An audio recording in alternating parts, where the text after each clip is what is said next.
అనగనగా ఒక ఊరిలో రామయ్య అనే వ్యాపారి ఉండేవాడు. అతనికి వ్యాపారమే కాకుండా వ్యవసాయం కూడా ఉండేది. రామయ్య ఒక ఎద్దును ఒక గాడిదను పెంచుతూ ఉండేవాడు.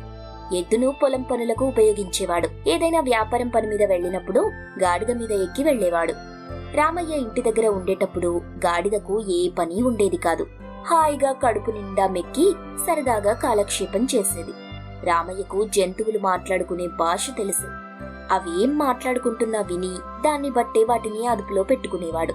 ప్రతిరోజు ఒక్క క్షణం కూడా కూర్చోకుండా ఎద్దు రోజంతా పొలంలో చాకిరీ చేసేది. రాత్రి రామయ్య వేసే గడ్డి ఆవిడి, అలాగే రామయ్య పెట్టే కుడిది మొత్తం తాగి నిద్రపోయేది. ఒకరోజు ఎద్దు దగ్గరికి గాడిద వెళ్లి, ఎద్దు బావా, నన్ను చూడు, నెలలో 4 రోజులు పనిచేస్తాను. ఇక మిగిలిన రోజులన్నీ కమ్మగా తింటూ కడుపులో చెల్ల కదలకుండా పడుకుంటాను. నువ్వేంటి ఒళ్ళంతా హూనమయ్యేటట్టు ప్రతిరోజు వెట్టి చాకరీ చేస్తావు? నన్నేం చెయ్యమంటావు చెప్పు గాడిద బావా, నా నుదుటి రాతాలా రాసి ఉంది. ఎంతైనా నువ్వు అదృష్టవంతురాలివి. ఎద్దు బావా, బాధపడి ప్రయోజనం లేదు. నేను చెప్పినట్టుగా చెయ్యి. రేపొద్దున్నే పాలేరు రాగానే మొండికేసి కూర్చో. పనిలోకి పోవద్దు. వాడు నీ దగ్గరికొస్తే నీ కొమ్ములతో వాణ్ణి బెదిరించు. వాడు భయపడి నీ జోలికి రాకుండా వెళ్లిపోతాడు. ఆ తరువాత బోలెడన్ని కబుర్లు చెప్పుకోవచ్చు. గాడిద ఎద్దుల సంభాషణంతా రామయ్య విన్నాడు. మర్నాడు ఉదయం పాలేరు వచ్చి ఎద్దుని తట్టి లేపాడు. ఎద్దు లేవలేదు. గట్టిగా లేపితే పాలేరును కుమ్మి పడేసింది. వాడు లబోదిబోమంటూ రామయ్య దగ్గరికి వెళ్లి, అయ్యా, ఎద్దు మొరాయిస్తోంది, పైగా నన్ను కుమ్మేసింది అంటూ ఏడుస్తూ చెప్పాడు. ఒరేయ్ గోపన్న, మనమేం చేస్తాం చెప్పు? ఎద్దు మొండికేస్తే దాన్ని లొంగ తీసుకోవడం మన తరం కాదులే. ఇవాళ్టికి ఎద్దుకు బదులుగా గాడిదను తీసుకెళ్లి దాని చేత పని చేయించు. యజమాని చెప్పినట్టుగానే గోపన్న గాడిదను పొలానికి తీసుకువెళ్లాడు. రోజంతా దాని చేత పొలం దున్నించాడు. పొలంలో చేసి గాడిదకు నీరసం ముంచుకొచ్చింది. ప్రాణం కూడా పోతుందేమో అన్నంత భయం వేసింది. సాయంత్రం గోపన్న గాడిదను తీసుకువెళ్లి కొట్టంలో కట్టేశాడు. గాడిదకు ఒళ్లంతా పచ్చి పుండులా తయారైంది. తిండి కూడా సహించలేదు, నిద్ర కూడా పట్టలేదు. ఇదంతా నా చేతులారా నేనే చేసుకున్నాను. హాయిగా తిని పడుకోక ఎద్దుకు లేనిపోని సలహాలిచ్చాను. పొలంలో పనులు ఇలాగే చేస్తే నేను వారం కన్నా ఎక్కువ బతకను. ఎలాగైనా సరే ఈ ఆపద నుండి తప్పించుకోవాలి అని తీవ్రంగా ఆలోచించసాగింది గాడిద. దానికి టక్కున ఒక ఉపాయం తట్టింది. నెమ్మదిగా నడుచుకుంటూ ఎద్దు దగ్గరికి వెళ్లి, బావా, ఎలా ఉంది నా సలహా? గాడిద బావా, నీ సలహా అద్భుతంగా పనిచేస్తుంది. ఈ రోజంతా నేను హాయిగా మేతమేస్తూ ఒళ్ళు కదపకుండా పడుకున్నాను. ఇంతటి మంచి సలహా ఇచ్చిన నీకు నేను జీవితాంతం రుణపడి ఉంటాను అని అంది ఎద్దు ఆనందపడిపోతూ.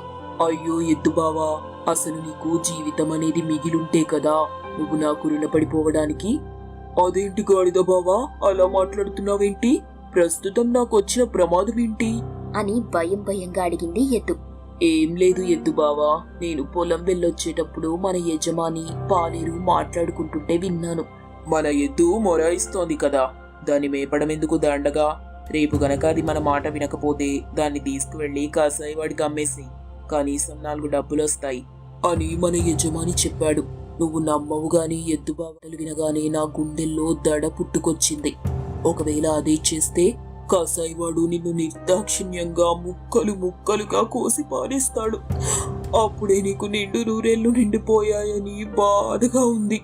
అమ్మో, చచ్చి సాధించేది ఏముంది? బతికుంటే ఎప్పటికైనా మంచి రోజులొచ్చి తీరుతాయి. రేపటి నుండి నేను నోరు మూసుకొని మొరాయించకుండా పొలం పనులకు పోతాను. అమ్మయ్యా, బతికిపోయాను అని గాఢంగా నిట్టూర్చింది గాడిద. కొట్టం పక్కనే నిలబడి గాడిద మాటలు విన్న రామయ్య, అందరూ గాడిదలకు తెలివితేటలుండవనుకుంటారు, కానీ నిజానికి గాడిదలు చాలా తెలివైన జంతువులు అని మనస్సులో అనుకున్నాడు. అనగనగా ఒక దట్టమైన అరణ్యంలో అనేక మృగాలు నివసించేవి. ఆ మృగాలలో నక్కల గుంపు ప్రత్యేకంగా ఉండేది. ఒకరోజు ఒక నక్క అడవికి దూరంగా ఉన్న పట్టణంలోని శ్మశానానికి వెళ్ళింది. అక్కడ శవాలను పీక్కు తిని తిరిగి అడవిలోకి వస్తుండగా దానికి దాహం వేసింది. కాస్త దూరంలో చెరువు కనబడడంతో ఆ నక్క అక్కడికి వెళ్ళింది. అప్పటికే కాస్త చీకటి పడడంతో నక్క కళ్ళు కనబడక ఒక బానలో పడిపోయింది. ఆ బాన వీరయ్య అనే ఒక రజకుడిది. ఆ బానలో వీరయ్య నీలిమందు కలిపిన నీటిని ఉంచాడు. ఎంత ప్రయత్నించినా నక్క ఆ బాన నుండి బయటకు రాలేకపోయింది. ఆ రాత్రంతా ఆ బానాలోనే ఉండిపోయింది. తెల్లారిన తరువాత వీరయ్య అటుగా రావటం చూసి నక్క చనిపోయిన దానిలా నోరు తెరిచి నటించసాగింది. వీరయ్య నక్కను చూసి బాణలో పడి చనిపోయిందని భావించి దాన్ని బయటకు తీసి దూరంగా పడేసి వెళ్లిపోయాడు. నక్క బతుకు జీవుడా అనుకుంటూ ఆనందంగా అడవిలోకి వెళ్లిపోయింది. తరువాత తనని తాను చూసుకొని ఆశ్చర్యపోయింది. ఆ నక్క శరీరం నీలిరంగులోకి మారిపోయింది. ఆ నక్క చాలా తెలివైంది. దానికి వెంటనే ఒక బ్రహ్మాండమైన ఆలోచన వచ్చింది. వెంటనే నక్కల గుంపు దగ్గరికి వెళ్లి, మిత్రులారా, నేను నిన్న రాత్రి పట్టణం వైపు వెళ్తూ ఉండగా స్వర్గం నుండి ఒక దివ్య పురుషుడు నా దగ్గరికి వచ్చాడు. అతడు నన్ను ఒక దివ్యమైన విమానం పైన స్వర్గానికి తీసుకెళ్లాడు. స్వర్గాధిపతి నాకు ఎన్నో మర్యాదలు చేశాడు. ఆ తరువాత నన్ను ఈ అడవికి రాజుగా నియమించాడు. నాకు కొన్ని విచిత్రమైన శక్తులు కూడా ప్రసాదించాడు. అందువల్లే నా శరీరం నీలిరంగులోకి మారిపోయింది అని అప్పటికప్పుడు కట్టుకథల్లి చెప్పింది. నక్కలు దాని శరీరం నీలం రంగులో ఉండటాన్ని గమనించి ఆశ్చర్యపోయాయి. ఆ క్షణం నుండి స్వర్గం నుండి వచ్చిన నక్కకు మిగిలిన నక్కలన్నీ నమస్కరించి విధేయులుగా ఉండసాగాయి. అప్పుడు నీలం రంగు నక్క మిగిలిన నక్కలతో, నేను స్వర్గం నుండి వచ్చానని, ఈ రోజు నుండి అడవికి నేనే రాజునని మిగిలిన జంతువులకు తెలియజేయండి అని దర్పంగా చెప్పింది. నీలిరంగు నక్క చెప్పినట్టుగానే నక్కలన్నీ అడవిలో జంతువులకు చెప్పాయి. స్వర్గం నుండి వచ్చిన నక్కను అడవిలో జంతువులన్నీ రాజుగా అంగీకరించాయి. ఆఖరికి సింహం, పులి కూడా నీలం రంగు నక్కకు సేవలు చేయసాగాయి. ప్రతిరోజు మంచి ఆహారం తీసుకొచ్చి నీలిరంగు నక్కకు సమర్పించసాగాయి. ఇలా ప్రతిరోజు అవసరానికి మించి తినటం వల్ల నీలం రంగు నక్క బాగా బలిసింది. పైగా సింహం లాంటి మృగరాజు కూడా తన కాళ్ల దగ్గర పడుండడంతో దానికి గర్వం బాగా పెరిగిపోయింది. కొన్నాళ్ల తరువాత నీలిరంగు నక్క సింహం, పెద్ద పులి, తోడేలు లాంటి జంతువులకు మంత్రి, సేనాధిపతి, కోశాధికారి లాంటి పదవులిచ్చి వాటికి ప్రాముఖ్యతను పెంచింది. అన్నింటినీ దూరంగా ఉంచసాగింది. నీలిరంగు నక్క ప్రవర్తన మిగిలిన నక్కలన్నింటికీ బాధ కలిగించింది. ఒకరోజు నక్కలన్నీ సమావేశమై, మిత్రులారా, నీలిరంగు నక్క మనల్ని అవమానిస్తుంది. అది స్వర్గం వెళ్ళొచ్చిందో లేదో తెలీదు గాని తెగ మిడిసి పడుతోంది. ఎలాగైనా సరే దాన్ని గర్వం అణచాల్సిందే. దానికోసం ఒక పథకం కూడా సిద్ధం చేసుకున్నాయి. మర్నాడు నీలిరంగు నక్క మిగిలిన జంతువులతో కొలువుదీరి ఉండగా నక్కలన్నీ కలిసి ఒక్కసారిగా ఊడవేయసాగాయి. వెంటనే నీలిరంగు నక్క దాని సహజ స్వభావం చేత తాను కూడా ఉత్సాహంగా ఊడవేసింది. అప్పుడు అక్కడే ఉన్న సింహం, ఇది కూడా మామూలు నక్కే. స్వర్గం నుండి వచ్చానని అబద్ధాలు చెప్పి ఇన్నాళ్ళు మనందరినీ మోసం చేసింది. అంతేకాక మన చేత సేవలు చేయించుకుంది. ఇప్పుడే దీని అంత చూడాలి అని చెప్పి ఒక్కసారిగా దానిపైకి దూకి తన పంజాతో చీల్చి చంపేసింది. జాతి ధర్మం మరిచిపోయి తన జాతి వారిని తక్కువగా చేసి చూసినందుకు, అవమానించినందుకు మూల్యం చెల్లించుకుంది నీలిరంగు నక్క. అది ఒక గ్రామం. ఆ గ్రామంలో చెరుకు తోటలు ఎక్కువగా పండిస్తూ ఉండేవాళ్ళు. ఆ గ్రామానికి చాలా దూరంలో ఒక అడవి ఉండేది. ఆ అడవిలో ఒక ఏనుగు నివసిస్తూ ఉండేది. అది అనుకోకుండా ఒకరోజు అడవి నుండి పంట పొలాలకి వస్తుంది. ఆ పంట పొలాల్లో చెరుకు గడలు చూసిన ఏనుగు తన మనసులో, ఓహో, రుచికరమైన చెరుకు గడలు, నేను ఇప్పుడే తినేస్తాను అని అనుకుంటూ అక్కడ చెరుకు గడలు తింటూ ఉంటుంది. అప్పుడే పొలానికి పొలం యజమాని అయిన రాజేష్ వచ్చి దాన్ని చూసి, అయ్యయ్యో, ఆ ఏనుగు నా పంట పొలం మొత్తం నాశనం చేస్తుంది, నేనేం చేయగలను, ఓరి దేవుడా అని అనుకుంటూ బాధపడతాడు. కానీ దాని ముందుకు వెళ్ళే ధైర్యం మాత్రం చేయలేదు.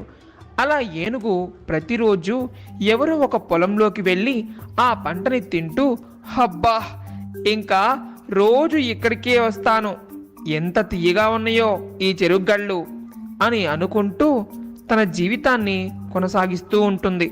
ఆ ఏనుగు చేసే పని వల్ల ప్రజలంతా చాలా ఇబ్బంది పడుతూ ఉంటారు. ఆ సమయంలో ఒకరితో ఒకరు, అబ్బా, ఈ ఏనుగు ఎక్కడి నుంచి వచ్చిందో మన పంట పొలాలు మొత్తం నాశనం చేస్తుంది, ఏదన్నా బాంబు పెట్టి దాన్ని భయపెడితే ఇటు రాదేమో. అలా చేయడమే మంచిది.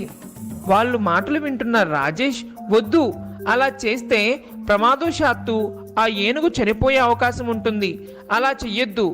ఏదో ఒక విధంగా మనమే దాన్ని ఇక్కడి నుంచి పంపించేద్దాం అని అంటాడు. ఆ మరుసటి రోజు కూడా ఏనుగు పొంట పొలంలోకి వచ్చి ఆ చెరుకు గడలు తిని ఆ పొలానికి దగ్గరే ఉన్న చెరువులో నీళ్లు తాగడానికి వెళ్తుంది. పాపం అనుకోకుండా ఆ చెరువులోకి దిగి ఇరుక్కుపోయి పెద్ద పెద్దగా కేకలు వేస్తుంది.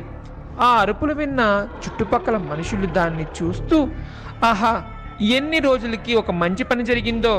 ఇంకా ఆ ఏనుగు పని అయిపోయింది. అది అలాగే మునిగి చచ్చిపోతుంది. ఇక మనకి ఏనుగు బాధ ఉండదు అని కొంచెం కూడా జాలి లేకుండా దాని చావుని కోరుకుంటారు. అప్పుడే రాజేష్ అక్కడికి వచ్చి ఆ దృశ్యాన్ని చూసి వెంటనే తన మిత్రుడికి ఫోన్ చేసి, అరే సుమంత్, ఎక్కడున్నావు? త్వరగా నువ్వు నీ ట్రక్కుని నా పొలం దగ్గరికి తీసుకొనిరా. అలాగే అరవింద్కి ఫోన్ చేసి అతను కూడా జేసీబీని తీసుకొని నా పొలం దగ్గరికి రమ్మని చెప్పు. చాలా త్వరగా రండి అని అంటాడు. అందుకు అతను సరే అని ఫోన్ కట్ చేసి కొంత సమయానికి అక్కడికి చేరుకుంటారు. అక్కడికి చేరుకున్న వాళ్ళిద్దరికీ విషయం ఏంటనేది అర్థమవుతుంది. అరవింద్ తన జేసీబీ సహాయంతో ఆ ఏనుగుని ఆ చెరువు నుంచి బయటకు తీసి ట్రక్లోకి ఎక్కిస్తాడు. ఆ తర్వాత రాజేష్ అతనితో, మిత్రమా, దీన్ని జాగ్రత్తగా అడవిలోకి వదిలిపెట్టు అని చెప్తాడు. అతడు సరే అని దాన్ని తీసుకొని అక్కడి నుంచి వెళ్తాడు. రాజేష్ అక్కడున్న ప్రజలతో, మీరసలు మనుషులేనా? ఒక ప్రాణం పోతుంటే సహాయం చేయాల్సింది పోయి ఇంకా దాని చావు కోరుకుంటారా? ఆ ఏనుగుకి ఏం తెలుసు మన పంట పొలాలు నాశనం అయితే మనం నష్టపోతామని? పాపం, దానికి మాత్రం ఏం తెలుసు మనుషులు ఇంత కఠినంగా ఉంటారని? ఆ విషయం తెలిస్తే అది ఎక్కడికి వచ్చేది కాదేమో. ఛీ, మనుషులై పుట్టిన తర్వాత పశువుల పట్ల జాలి దయ ఉండాలి. అలా లేనప్పుడు పశువులకి మనుషులకి తేడా ఏముంటుంది?